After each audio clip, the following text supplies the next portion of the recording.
Friends, आज मैं आप सभी के लिए बहुत ही महत्वपूर्ण एवं उपयोगी वीडियो लेकर आया हूं। वाणी शिक्षण के लिए प्रयोग किए जाने वाले विभिन्न पद्धति। इस वीडियो के माध्यम से मैं आप सभी को वाणी शिक्षण के विभिन्न पद्धतियों के बारे में संक्षिप्त में जानकारी साझा करूंगा।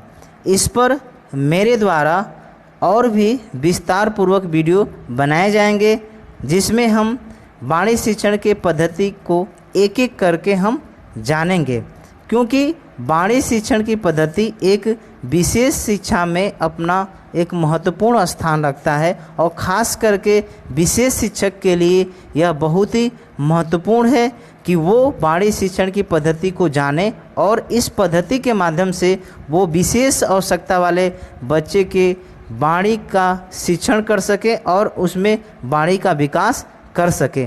अगर आप हमारे चैनल पर पहली बार विजिट कर रहे हैं तो आप हमारे चैनल को ज़रूर सब्सक्राइब करें, जिससे कि हमारे चैनल द्वारा जो भी महत्वपूर्ण वीडियो बनाया जाता है आपको वो समय पर उपलब्ध हो सके और आप विशेष शिक्षा में एक महत्वपूर्ण जानकारी आप प्राप्त कर सकें। तो आइए हम देखते हैं वाणी शिक्षण के लिए प्रयोग किए जाने वाले पद्धति कौन कौन से हैं और इसका कंसेप्ट क्या है। तो सबसे पहले हम ये कंसेप्ट जानते हैं कि वाणी शिक्षण है क्या। तो अगर हम बात करें सामान्य बच्चों की पढ़ाने के लिए किसी हम तकनीकी की बात करें, हम पद्धति की बात करें, तो जैसा कि हम जानते हैं कि एक सामान्य बच्चे का जो भी उसके सेंसेस है, चाहे वो सुनने का हो, देखने का हो या उसका समझने का हो, स्पर्श करने का हो, तो ये सारी जो उसके ज्ञानेंद्रिय हैं वो एक सामान्य होती हैं, जिससे कि उसे किसी चीज़ को समझने में कठिनाई नहीं होती है। अर्थात एक सामान्य बच्चे को पढ़ाने के लिए हमें किसी प्रकार की विशेष तकनीकी की आवश्यकता नहीं पड़ती है। लेकिन यही अगर हम एक विशेष बच्चे की बात करें, हम विशेष आवश्यकता वाले बच्चे की बात करें, तो उसके लिए हमें विशेष तकनीकी की आवश्यकता पड़ती है। ऐसा इसलिए पड़ती है क्योंकि हमारे जो विशेष आवश्यकता वाले बच्चे होते हैं उनमें किसी न किसी प्रकार से जो उनकी ज्ञानेंद्रिय हैं वो ज्ञानेंद्रिय प्रभावित होती है, जिसके वजह से किसी भी ज्ञान को अर्जन करने में, किसी ज्ञान को समझने में उन्हें बाधा और कठिनाई आती है। तो इसलिए हमें एक विशेष आवश्यकता वाले बच्चे के लिए एक विशेष तकनीकी की आवश्यकता पड़ती है। ऐसे बच्चे के वाणी के लिए जो भी हम विकास के लिए जो उपयोग में हम तकनीकी को लाते हैं वो बहुत ही महत्वपूर्ण होते हैं और बहुत ही अलग अलग तरीके से उनको प्रयोग में लाए जाते हैं और उनको प्रयोग में लाते हुए एक विशेष आवश्यकता वाले बच्चे की भाषा और वाणी का विकास जो है हम कर पाते हैं। और भाषा और वाणी विकास करने के लिए ये तकनीकी बहुत ही महत्वपूर्ण होते हैं। श्रवणबाधित बच्चों के लिए भाषा एवं उनकी वाणी के विकास में प्रयोग में लाने वाले जो कुछ तकनीकी हैं उन तकनीकी को हम यहाँ पर देख सकते हैं। सबसे पहला जो तकनीकी है वो है आपका ऑडिटरी ग्लोबल अप्रोच। ये एक श्रवणबाधित बच्चे के भाषा शिक्षण की एक तकनीकी है, वाणी उसके शिक्षण करने की एक तकनीकी है। इस तकनीकी के माध्यम से हम एक श्रवणबाधित बालक के हम भाषा और वाणी का विकास करते हैं। दूसरा जो तकनीकी है multi sensory syllable unit approach. इसके माध्यम से भी हम एक श्रवणबाधित बच्चे के भाषा और वाणी का हम विकास करते हैं या भाषा और वाणी का हम शिक्षण करते हैं। उसके बाद नेक्स्ट जो तकनीकी है मेथड है वो है एसोसिएटेड फोनेम यूनिट अप्रोच।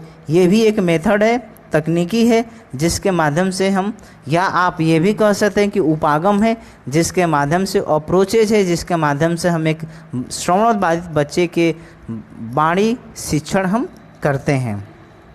उसके बाद जो नेक्स्ट आपका अप्रोच है वो है ऑडिटरी वर्बल थेरेपी। ये जो आपका अप्रोच है ये बहुत ही एक रिसेंट अभी अप्रोच है और इसको काफ़ी लोगों के द्वारा इसको जो है फोकस किया जा रहा है, इसको वरीयता दिया जा रहा है कि ऑडिटरी वर्बल थेरेपी बहुत ही जो उपयोगी है और ख़ास करके ये एक सियाई कॉक्लियर इम्प्लांट वाले बच्चों के लिए महत्वपूर्ण और उपयोगी माना जा रहा है। ऐसे तो सभी प्रकार के बच्चों के लिए यह उपयोगी है, लेकिन ज़्यादातर लोग जो एक्सपर्ट लोग हैं वो ये मानते हैं कि ऑडिटरी वर्बल थेरेपी एक कॉक्लियर इम्प्लांट के लिए बहुत ही महत्वपूर्ण है और इसके द्वारा उनके भाषा और लैंग्वेज को बहुत ही बेहतर तरीके से विकसित किया जा सकता है। उसके बाद है आपका क्यूड अप्रोच है। क्यूड अप्रोच भी एक बच्चे के वाणी शिक्षण के लिए मेथड है, उपयोग है, अप्रोच है। उसके बाद आपका डैनियल लिंग अप्रोच है।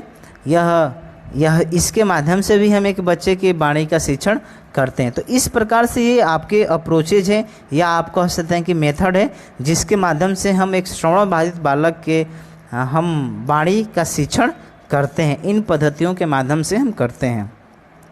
तो आइए हम देखते हैं एक यहाँ पर जो सबसे पहला जो है आपका ऑडिटरी ग्लोबल अप्रोच है। इस अप्रोच के माध्यम से हम ये जानेंगे कि ये किस प्रकार से हम इस अप्रोच को एक श्रवण बाधित बालक के साथ हम प्रयोग करेंगे और किस तरीके से हम उसका वाणी का शिक्षण करते हुए वाणी का विकास करेंगे। तो ये चीज़ें हैं। इसके अलावा अगर हम इसकी कुछ प्रिंसिपल्स की अगर हम बात करें तो इसमें दिया हुआ है कि जो भी इसमें हम तकनीकी या निर्देश का जो हम इस्तेमाल करते हैं वो बहुत ही व्यवस्थित रूप से चुने जाते हैं और अलग अलग तकनीकों के को पद्धति कहते हैं। और इसमें बताया गया है कि जो अलग अलग जो तकनीकी है उनकी नाम से जाना जाते हैं। तो इसमें जो है ऑडिटरी ओरल, उसके बाद ओरल ओरल, उसके बाद ऑडिटरी वर्बल और एकॉस्टिक, ये जो है आपके यहाँ तकनीकी और इन तकनीकियों को हम इस तरीके से पद्धति के रूप में जानते हैं। तो ऑडिटरी ग्लोबल में जो भी तकनीकी का प्रयोग किया जाता है वो तकनीकी निम्न इस प्रकार से हैं। सबसे पहला है आपका ऑडिटरी ओरल, उसके बाद ओरल ओरल और आपका ऑडिटरी वर्बल और एकॉस्टिक। ये तकनीकों का हम प्रयोग करके हम एक बच्चे के वाणी का शिक्षण करते हैं। अब इसके हम कुछ प्रिंसिपल्स की बात करें तो हम प्रिंसिपल्स यहाँ देख सकते हैं कि हम जो भी हम ये जो आपके ऊपर अभी दिया गया था तकनीकी, उसको हम प्रयोग में लाते हैं, वह जो है वाणी व भाषा विकास के लिए उसे हम ऑडिटरी सिग्नल के रूप में जानते हैं या ऑडिटरी सिग्नल के रूप में हम उसे कहते हैं। जैसे कि आप देख सकते हैं यहाँ पर जो भी दिया है, यहाँ पे ऑडिटरी ओरल दिया है, ओरल ओरल दिया है, ऑडिटरी वर्बल दिया है। इसका मतलब कि यहाँ हर एक जो तकनीकी में सुनने पर ही ऑडिटरी सिग्नल पे ही ये फोकस कर रहा है। तो यहाँ पर जो भी हम प्रयोग में लाते हैं तकनीकों को, उसे हम ऑडिटरी सिग्नल के रूप में जानते हैं और कहते हैं। बच्चों को सामान्य भाषा और वाक्य इस तकनीकी में या इस मेथड में बताए जाते हैं। ठीक, बच्चे के वाणी विकास के लिए उसे हम स्टिमुलेट करते हैं और अलग अलग तरीक़ों से वाणी के जो पैटर्न है उस पैटर्न को हम प्रस्तुत करते हैं और यहाँ पर उस पैटर्न को, वाणी के पैटर्न को प्रस्तुत करना बहुत ही ज़रूरी एवं आवश्यक होता है। तो ये चीज़ें हैं। अगर हम तीसरे प्रिंसिपल की अगर हम बात करें तो जो भी इस उपागम में जो वाणी की जो स्पष्ट रूप से जो सीखने के लिए जो ऑडिटरी चैनल या का जो प्रयोग किया जाता है, तो उसमें ये कहा जा रहा है कि ऑडिटरी चैनल के साथ साथ उसमें श्रवण यंत्र का इस्तेमाल करना और ऑडिटरी फीडबैक का जो है बहुत ही मुख्य जो है समझा जाता है। क्योंकि जब भी हम एक बच्चे को सुना रहे हैं, अगर उसे सूटेबल हियरिंग एड हम उसको नहीं दिए हैं तो कहीं न कहीं उसका सुनना जो है प्रभावित होगा। तो इसलिए जब भी हम ऑडिटरी सिग्नल और ऑडिटरी चैनल का अगर हम प्रयोग कर रहे हैं उसे वाणी सिखाने के लिए, तो हमें कहीं न कहीं श्रवण यंत्र का इस्तेमाल करना है। इसके साथ साथ हमें ऑडिटरी फीडबैक का भी प्रयोग करना होगा। तो ये चीज़ भी हम यहाँ पर प्रयोग करते हैं। ये इस ऑडिटरी ग्लोबल अप्रोच का ये प्रिंसिपल्स है, ये हमें प्रयोग में लाना ही होगा। उसके बाद यहाँ पे कुछ इसके और भी प्रिंसिपल्स दिए हुए हैं कि अब दिया है कि directing spoken to the child. यहाँ पर बच्चे से प्रत्यक्ष रूप में हम बोलें, हम बात करें।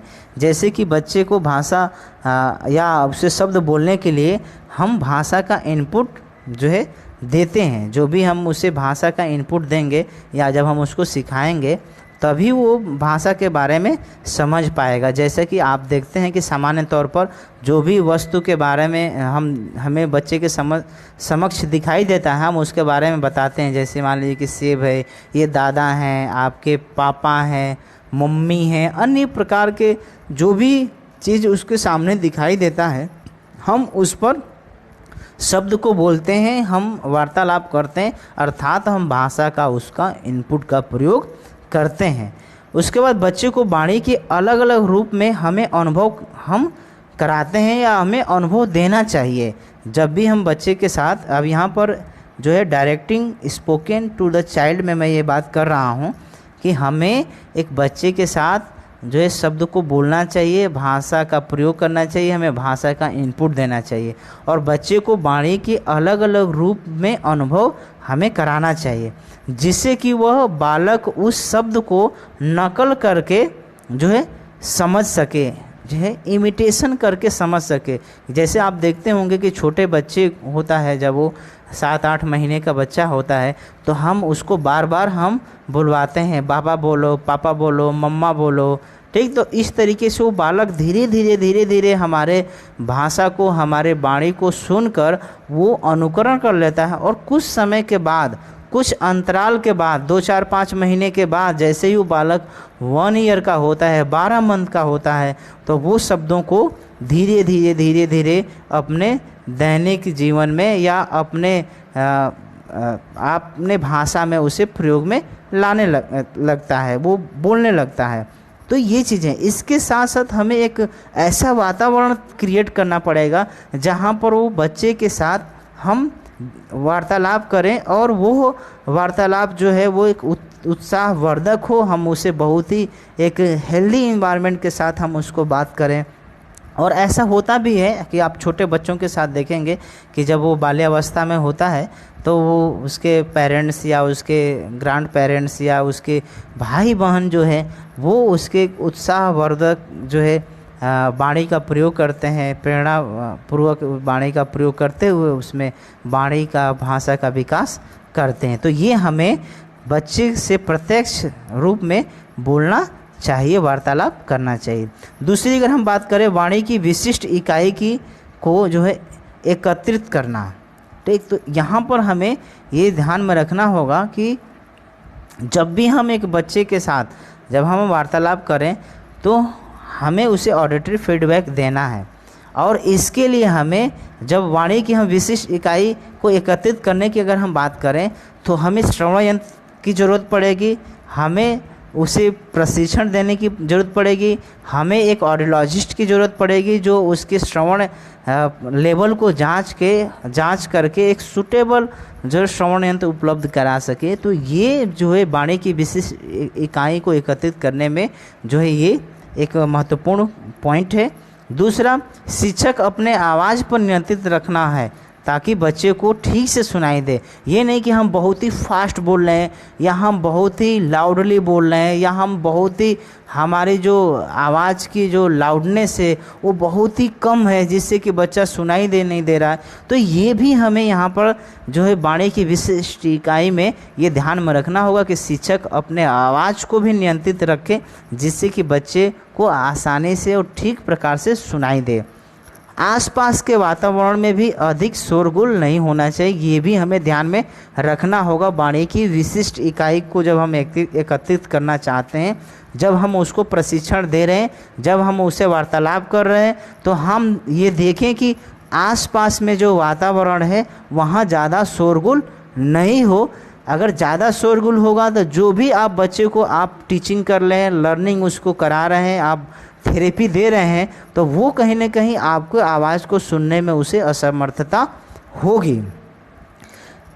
चौथा पॉइंट ये है कि जब भी हम बच्चे के साथ वार्तालाप करें, जब हम उससे बातचीत करें, तो हमें बच्चे के चेहरे पर सही मात्रा से हमें प्रकाश पहुंचना चाहिए, या शिक्षक के चेहरे पे सही मात्रा में जो है प्रकाश पहुंचना चाहिए, जिससे कि शिक्षक के वाणी संबंधी जो भी हलन चलन हो रहा है वो बच्चा उसे आसानी से देख सके। अर्थात कहने का मतलब हमारा ये है कि जब भी हम बच्चे के साथ हम वाणी का शिक्षण कर रहे हैं तो वहाँ जो भी आपका प्रकाश की इस लेवल पर मात्रा होना चाहिए कि बच्चे शिक्षक के जो भी फेस का जो मूवमेंट है, वार्तालाप है, उसको वो आसानी से देख सके।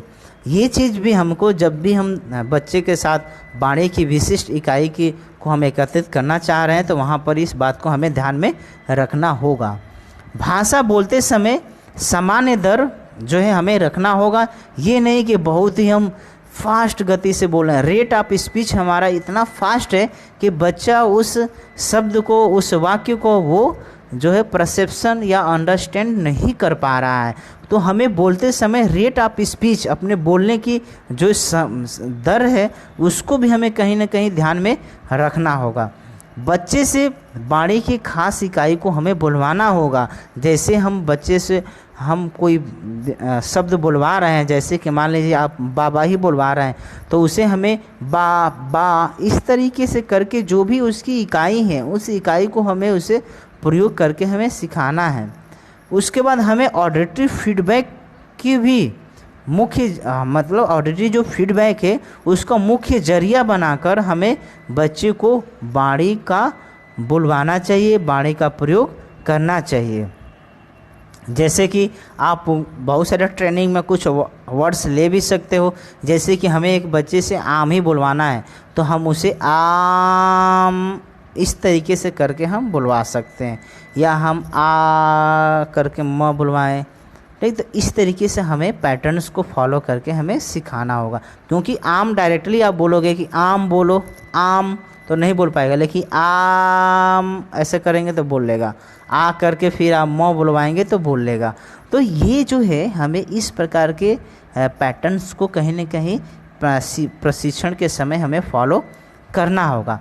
साथ ही साथ हमें एक बच्चे के लिए विजुअल फीडबैक भी हमें देना जरूरी होता है। हमें दृश्य प्रतिपुष्टि भी हमें एक बच्चे को प्रयोग करना होगा, देना होगा, जिससे कि वो चीज़ों को आसानी से समझ सके।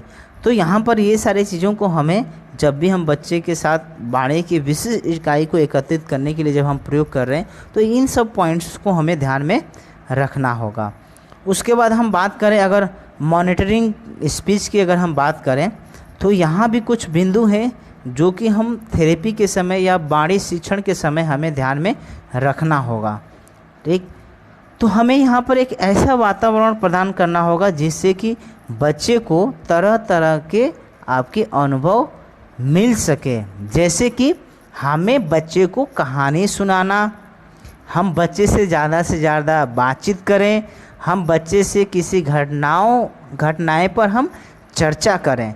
तो ये चीज़ हमको जो है कहीं ना कहीं आपके मॉनिटरिंग स्पीच में कहीं ना कहीं हमको प्रयोग करना होगा। हम ऐसे वातावरण का प्रदान करें जहाँ पर बच्चे को स्पीच और लैंग्वेज का ज़्यादा से ज़्यादा उसे अनुभव वातावरण मिल सके। जैसे कि हम उसे कहानी सुना रहे हैं, हम उसे वार्तालाप कर रहे हैं, हम उसे कन्वर्सेशन कर रहे हैं, हम किसी घटना पे चर्चा कर रहे हैं।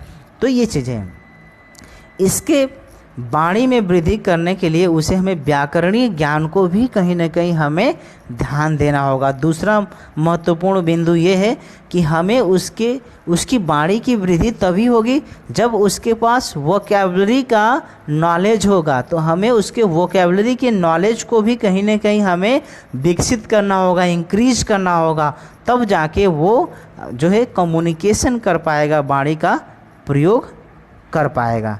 तो ये चीज़ को हमें ध्यान में रखना होगा। उसके बाद नेक्स्ट जो बिंदु है कि हमें बच्चे से सीधे बात करना चाहिए। डायरेक्टली हमें बच्चे से बात करना है। अगर कोई वस्तु दिख गया तो हमें उस वस्तु को देखते हुए हमें उस पर चर्चा करना चाहिए। उसके बाद जो आपके ध्वनि विस्तारक जो प्रणाली है इनका भी कहीं ना कहीं हमको प्रयोग करना चाहिए। जैसे कि क्लासरूम एम्प्लीफिकेशन डिवाइस है, इसको भी हमें, जैसे ग्रुप हियरिंग एड है, तो इसको भी कहीं ना कहीं हमें प्रयोग में लाना चाहिए। तो इस तरीके से जो है हम इन तकनीकों का प्रयोग करते हुए हम एक बच्चे के वाणी का शिक्षण कर सकते हैं। तो मैं आशा करता हूँ कि मेरे द्वारा बताया गया ये जो वाणिज्य शिक्षण की पद्धति है आपको समझ में आया होगा, और आप इस वीडियो को अपने दोस्त मित्रों के साथ शेयर करें जिससे कि वो भी वाणिज्य शिक्षण के तकनीकी के बारे में अवगत हो सके, जानकारी प्राप्त कर सकें। धन्यवाद।